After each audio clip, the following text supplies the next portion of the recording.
कार्यक्रम के पुण्यार्चक हैं स्वर्गीय श्री कन्हैया लाल शाह, विद्याबेन के शाह, नितिन बिमल शाह, निराल श्रुति शाह, रिद्धि ऋषभ पार्षव, निवासी USA एवं शाह जेम्स इंक न्यूयॉर्क। प्रभु अनंत, प्रभु कथा अनंत। 8-10 दिन में भगवान की कथा पूर्ण नहीं होती है। अनंत प्रभु के गुण अनंत हैं। प्रभु अनंत, प्रभु कथा अनंत।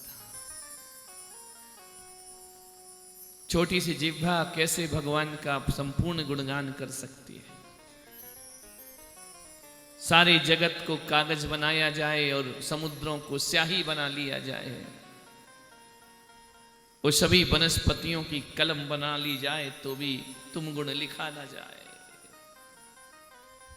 इतने अनंत गुण के धारी तीर्थंकर परमात्मा, उसे लिखा नहीं जा सकता।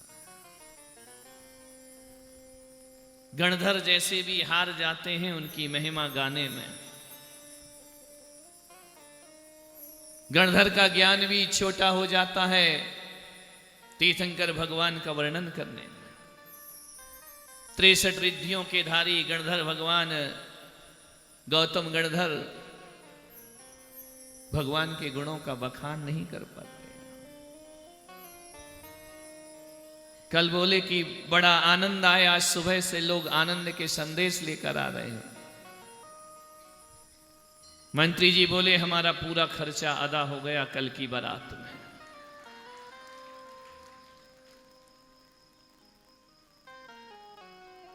शादियों में बड़ा मजा आता है ना। जब शादी होती है पूरा गांव उनके साथ होता है, पूरा नगर बाराती बन जाता है। देखते हैं अब दीक्षा में कौन कौन आता है। भगवान शादी करने के लिए पैदा नहीं हुए हैं। भगवान का जन्म विवाह करने के लिए नहीं हुआ है। भगवान का जन्म विवाह के बाद राज सुख भोगने के लिए नहीं हुआ है। भगवान इसलिए नहीं आते कि बड़ा साम्राज्य फैले मेरा, पुत्र पौत्र उत्पन्न हो, 100 पुत्रों को यशस्वती जन्म देगी, एक पुत्र को सुनंदा जन्म देगी। बड़ा अन्याय हुआ ना कि एक रानी ने 100 को जन्म दिया और एक ने एक ही पुत्र को जन्म दिया। ये कैसा अन्याय है? अन्याय नहीं है। 100 पुत्रों को जन्म देने वाली मां जो सुख 100 पुत्रों से प्राप्त करती है, वो सुनंदा अपने एक पुत्र से प्राप्त कर लिया करती है। तीर्थंकर को कभी पुत्रियां नहीं होती है। हुंडा सर्पणी काल का दोष कहो, मैं तो कहता हूं इसे दोष नहीं मानता मैं। ये कोई काल दोष नहीं है, ये दोष नहीं है। पुत्रियों को जन्म देना नारियों का सम्मान बढ़ाना हुआ करता है, स्वाभिमान बढ़ाना हुआ करता है। नारी इतनी अछूत थोड़ी है कि महापुरुषों के यहां जन्म ना ले सके। भगवान ने साबिकाओ तुम्हारा सम्मान बढ़ा दिया पुत्रियों को जन्म दे करके। यदि पुत्रियों को जन्म ना देते तो तुम्हारा सम्मान नहीं होता, वही दलित होती, वही शोषित होती। एक भोग सैया के अलावा तुम्हारी कोई कीमत नहीं थी, ध्यान रखना। ऐसा भी युग आया जब लोगों ने केवल एक भोग की वस्तु समझा उसको, कि नारी एक भोग की वस्तु है। तुम्हारी संवेदनाओं को लोग नहीं समझे। ऐसी ऐसी कुरीतियां इस देश में पनपी कि पुरुष की मृत्यु हो जाए तो नारी को चिता में कूदना ही पड़ता था, जैसे उसका अपना कोई अस्तित्व ही नहीं है। नहीं कूदती थी तो जबरदस्ती गांव के लोग उसे चिता में फेंक दिया करते थे। उसकी चीख, उसकी तड़पन को लोग धर्म समझते थे। जोर जोर से वाद्य यंत्र बजाते थे ताकि उसकी चीख कोई सुन ना दे। ऐसी कुरीतियां इस देश में पनपी है। देह व्यापार कराया गया नारियों से, दैहिक शोषण हुआ। भगवान ऋषभदेव का एहसान मानो कि उन्होंने नारी के रूप में अपनी मां को भी प्रतिष्ठित कर दिया और बेटियों को भी प्रतिष्ठित कर दिया। भगवान ऋषभदेव ने ये सोच तीर्थंकर ही ला सकते। ऐसा युग था कि नारियों को पढ़ाया लिखाया नहीं जाता था, बाल विवाह कर दिए जाते थे हमारे इस देश में। एक गाय बैल की तरह, गाय भैंस की तरह एक खूंटे से बांध दिया जाता था। वो अपना अधिकार नहीं मांग सकती थी, वो अपनी इच्छाओं को नहीं जी सकती थी। एक लंबा सा घूंघट डाल के एक पति से जिंदगी बांध दी जाती थी। फिर वह पति तुम्हारा शोषण करे, पति तुम्हारे साथ दुराचार करे, सब भुगतना है तुम्हें। मालूम है, ऐसे भी स्थिति इस देश में आ गई। कोई विधवा हो जाती थी ना तो वो घर से बाहर नहीं निकल सकती थी। अल्प उम्र में भी विधवा हो जाए तो सफेद जोड़ा जिंदगी भर पहनना पड़ता था उससे। उसका श्रृंगार छीन लिया जाता था, उसके आभूषण छीन लिए जाते थे, उसे अछूत समझा जाता था, उसे किसी मांगलिक कार्यक्रम में खड़ा करना अपशकुन माना जाता था। कहीं बारात निकली, शुभ हुआ तो बोले विधवा है, इसको सामने नहीं लाना है। ऐसी ऐसी असभ्यताएं इस देश में पनपती रही। ध्यान रखना, पति चला गया तो उसका क्या दोष है? क्या उसका जीवन व्यर्थ हो गया पति के बिना? पति के बिना जीवन व्यर्थ समझना ये पत्नी का काम है, ये समाज का काम नहीं है। ये सामाजिक कुरीतियां नहीं है कि उसके साथ उसे प्रताड़ित किया जाए।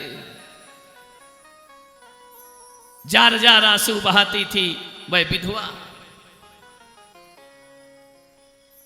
इच्छा नहीं पूछी जाती थी पुत्रियों की। ऐसा युग गया जो मां बाप ने फाइनल कर दिया। मां बाप तो छोड़ो, नाई भी शादी पक्की करके आ जाता। ऐसे ऐसे युग गया इस धरती पर, भारत में, इस आर्यावर्त में,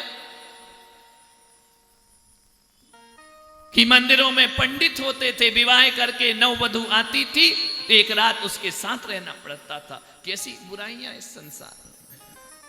हर तरह से नारी का शोषण हुआ। उसे लोग धर्म समझते थे। ये राजा रजवाड़े महलों में केवल स्त्री को एक भोग सैया के अलावा और कुछ नहीं समझा करते थे। कहा जाता था कि स्त्री पैरों की जूती है। स्त्री पैर की जूती बन गई। बहुत शोषण हुआ है तुम्हारा। लेकिन यदि ऋषभदेव और भगवान महावीर ना होते तो आज तुम सम्मान की जिंदगी नहीं जी रही होती। विवाह किया यशस्वती से, विवाह हुआ सुनंदा से। दोनों बहनें, भगवान ने सिखाया कि ईर्ष्या मत करो। एक ही घर से दो बहनें लेकर के आ गए। ये ऋषभ कथा कहती है कि बहन भी सौतन बन जाती हैं एक दूसरे की, लेकिन वो सौतन बनकर नहीं जी, एक दूसरे के प्राण बल्लवा बन करके जीती गई। तुम तो देवरानी जेठानी भी एक दूसरे से ईर्ष्या रखते हो ना। देवरानी की तरक्की जेठानी बर्दाश्त नहीं करती है। देवरानी का पुत्र ऊंचाइयों को पाए तो जेठानी के सीने में आग लग जाया करती है। कैसे दोनों बहनें ऋषभदेव की दो भुजाएं बन करके आती है, साथ में परछाई बन करके साथ में आती हैं। कैसे प्रेम से रहना वो सीखती हैं, कैसे वह उस वैभव में, तीर्थंकर की छाया में अपने जीवन को समर्पित करके जिया करते हैं। क्या सौभाग्य होगा उन बेटियों का जो नाभि राय की पुत्र वधू बन करके पधारी। मरुदेवी सोने की मोहरें लुटा रही है, रतन लुटा रही है। मेरे घर मेरी पुत्र वधुएं, पुत्र वधु नहीं, साक्षात लक्ष्मी और सरस्वती देवी बनकर के मरुदेवी के घर में पधारी थी। एक सरस्वती बनकर पधारी, एक लक्ष्मी बनकर के पधारी। जैनियों, ऋषभ देव के घर में जब ये दो नाभि राय के यहां जब ये दो पुत्र वधु आती है ना, ये ऋषभ देव भगवान का आशीर्वाद है। आज भी उनके वंश में जन्म लेने वाले जैनी सरस्वती और लक्ष्मी से संपन्न हुआ करते हैं। ये भगवान का विवाह का प्रसाद है। तुम्हारे यहां विवाह होता है तो सामान बांटते हो ना? क्या बांटते हो? बर्तन बांटते हो, लिफाफा बांटते हो, लड्डू बांटते हो, मिठाई बांटते हो। भगवान ने विवाह किया तो क्या बांटा कि मेरे वंश में जो जो जन्म लेगा उसके घर में लक्ष्मी रहेगी और सरस्वती का हमेशा वास रहेगा। कभी भी कोई जैन भीख मांगते हुए दिखाई नहीं देगा। कभी देखा किसी जैन को, भिखारी को? मेहनत करेगा, मजदूरी कर लेगा, कपड़े सी लेगा, नौकरी कर लेगा, लेकिन कोई जैन कभी जिंदगी में किसी की आगे कटोरा लेकर के खड़ा नहीं होगा। यह आशीर्वाद हमारे परम पिता परमेश्वर ऋषभ देव हमें दे करके गए। आजकल होड़ लग गई है तुम्हारे अंदर, हमारा बेटा बेंगलोर में जाकर पढ़े, हमारा बेटा कोटा में जाकर पढ़े, हमारा बेटा पूना में जाकर पढ़े। इतना पढ़ेगा, पैसा लगाओगे, करेगा तो नौकरी ना। हम नौकर नहीं है। नौकरी करने वालों का शूद्र वर्ण होता है। हम वैश्य हैं।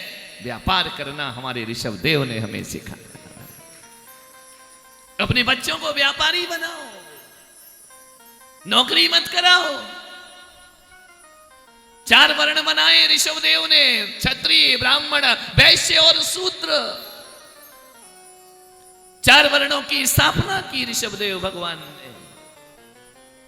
उन्होंने 3 बनाए, 4था वर्ण भरत जी महाराज निर्माण कर दिया करते। जो रक्षा करेगा, स्वाभिमान से रहेगा, वही क्षत्रिय हुआ करता है। जो धर्म की रक्षा करे, जो देश की रक्षा करे, जो अपनी संस्कृति की रक्षा करता है, उसे भगवान ने क्षत्रिय वर्ण पर स्थापित किया। जो व्यापार करेगा वह वैश्य है, और जो दूसरों की नौकरी करेगा, सेवा करेगा, वह शूद्र है। और एक बात ध्यान रखना, जब कोई जैन कोई सर्विस करता है, नौकरी करता है ना, उसके घर में रिद्धि सिद्धि नहीं होती है। वह लाखों का दान नहीं कर पाता है, लेकिन एक छोटी सी दुकान करने वाला भी लाखों का दान करने की ताकत अपने अंदर, वो व्यापारी वर्ग है। शुद्रता में क्यों जाना?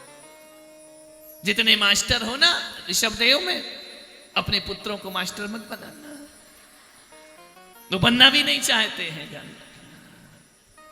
लेकिन ये मत सोचो कि सीए बना दिया तो वो भी नौकर है। एक ध्यान रखना, इंजीनियर भी नौकर है, डॉक्टर भी नौकर है। हम तो सेठों की जिंदगी में जीने वाले लोग हैं। हमारा वंश तो सेठों का वंश होता है, व्यापारियों का वंश होता है। नौकरी ने बेटा छीना, नौकरी ने पुत्र वधु छीनी, नौकरी ने पुत्र पौत्र छीन लिए, नौकरी ने संस्कार छीन लिए।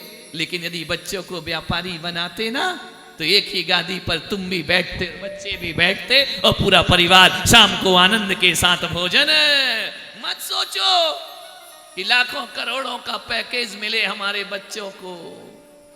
हम ऋषभ देव के वंश में और उनकी नगरी में जी रहे हैं।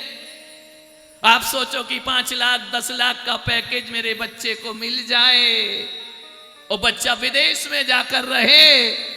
मैं पुलक सागर कहता हूं, विदेश में रहकर करोड़ों कमाने वाला बच्चा, उससे अच्छा वो है जो 50,000 महीने कमाता हो और शाम को अपने पिता के साथ बैठकर भोजन किया करता। कौन था मैं?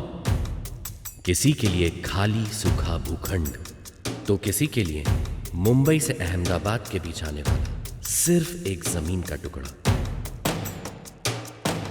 किसी व्यापारी के हाथ लगता तो हजारों की तरह एक और रिसोर्ट बन जाता।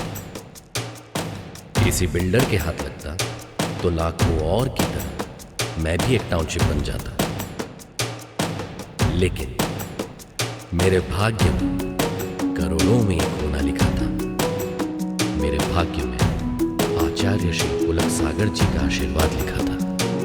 नरेन्द्रं फणीन्द्रं सुरेन्द्रं अधीशं शतेन्द्रं सुपूज्यं भजे नायशीशं मुनीन्द्रं गणेन्द्रं नमो जोडिहातं नमो देवदेवं सदा पार्श्वनाथ।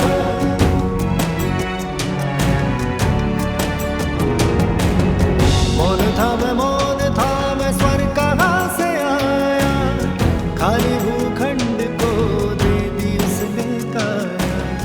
मौन था मैं स्वर कहाँ से आया, खाली भूखंड को दे दी उसने काया।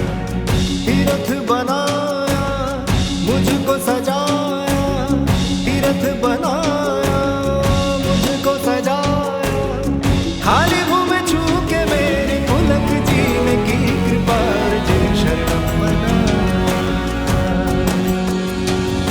तीर्थधाम जिन शरणम यही त्रिकाल चौबीसी, छात्रवास जिन शरणम यही है निर्जरा कुटी, यही है ध्यान मंदिर सामयिक गुफा, यही नवग्रह जिनालय त्रिमूर्ति भी दिखे यही।